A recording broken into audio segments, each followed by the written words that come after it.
My name is Jesse MacLean, and I'm a master's candidate at the Balsillie School of International Affairs in the Global Governance program. I'm writing my thesis on links between dangerous speech and what's called lone wolf terrorism. Dangerous speech is a particular form of hate speech that's recently been theorized, which specifically incites violence among its audience.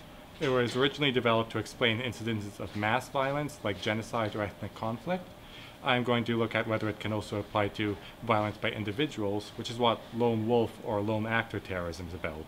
One person committing a terrorist act without any membership in a terrorist group. No one can agree on a definition of terrorism, and definitions of lone wolf terrorism are also difficult.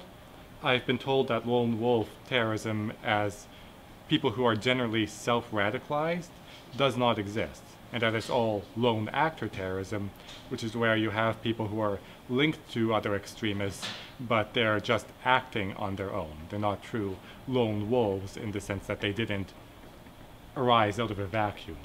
So one of my main projects right now is to better define that distinction, because I can't write a thesis on lone wolf terror unless I know exactly what it is. For the purposes of my research, terrorism is violence directed deliberately against civilians as a theatrical act, as a way of influencing or coercing public discourse to achieve some ends that could be described as political. And this is an act that is carried out by non-state actors, at least for the purposes of my research. It means that if a soldier in service to his country goes on a killing spree against civilians, it counts as a war crime and not as lone wolf terrorism. The purpose of soldiers to a certain extent is to kill large numbers of people. So drawing a distinction between them and people who go on shooting sprees just outside of uniform is important for my work. It was originally defined purely as a political act, and some people treat it as an act of war, other people treat it as mainly a criminal justice matter, other people take a sociological approach at it and try to look at the root causes and social issues underlying terrorist grievances. Terrorism used to be synonymous with hostage takings and airplane hijackings. About 10 years ago, it became more synonymous with suicide terrorism and mass casualty events designed to kill as many people as possible. These days, the lone wolf term is a lot more popular, and that's why I'm focusing on it. It's impossible for me to predict what it will become in the future. The nature of terrorism is that it blindsides people, that it finds chinks in their conceptual armor and finds new ways to surprise them. That's part of the theater.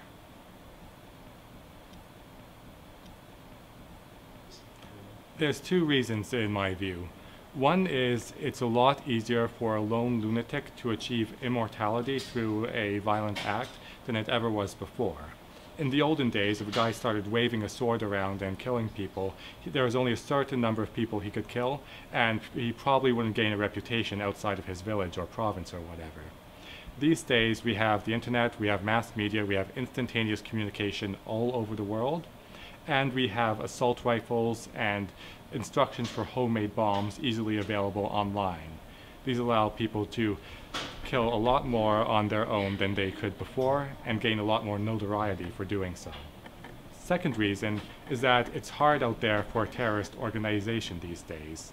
Since 9/11, the authorities of the world, the United States and its allies, have devoted enormous resources to fighting terrorist organizations, and so those organizations have had to adapt their tactics. One of the main things Al-Qaeda does these days is try to inspire or provoke lone wolves to take up their cause and carry out acts of violence because they can't bring them overseas for training anymore. Their training camps have been bombed.